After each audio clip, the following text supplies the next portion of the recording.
கன்னியாகுமரியில் பாறையில் நின்று செல்ஃபி எடுத்தபோது கடலில் மூழ்கிய வாலிபர் பிணமாக மீட்பு.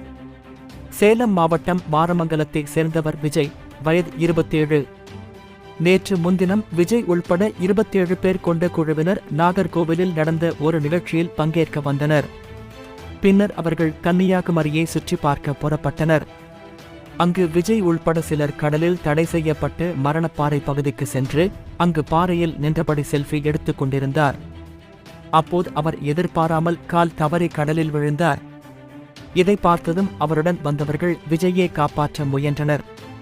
ஆனால் அவர் அலையில் சிக்கி கடலில் மூழ்கினார். இதுகுறித்து உடனடியாக கடலோர பாதுகாப்பு குழும போலீசாருக்கு தகவல் தெரிவிக்கப்பட்டது. அதன் பேரில் கடலோர பாதுகாப்பு குழும போலீசார் சம்பவ இடத்திற்கு விரைந்து வந்து கடலில் மூழ்கிய வாலிபரை தேடும் பணியில் ஈடுபட்டனர். பின்னர் இரவு ஆனதால் தேடும் பணி நிறுத்தி வைக்கப்பட்டது. இதையடுத்து நேற்று காலையில் மீண்டும் தேடுதல் பணி நடந்தது. இதற்காக போலீசார் கடலில் படகில் சென்று வாலிபரை தேடினர்.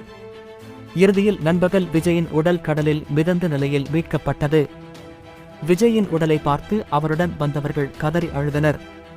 பின்னர் அவரது உடலை பிரேத பரிசோதனைக்காக ஆசாரிப்பள்ளம் அரசு மருத்துவக் கல்லூரி மருத்துவமனைக்கு போலீசார் அனுப்பி வைத்தனர். சுற்றுலா வந்த இடத்தில் வாலிபர் கடலில் மூழ்கி இறந்த சம்பவம் அந்த பகுதியில் சோகத்தை ஏற்படுத்தியது.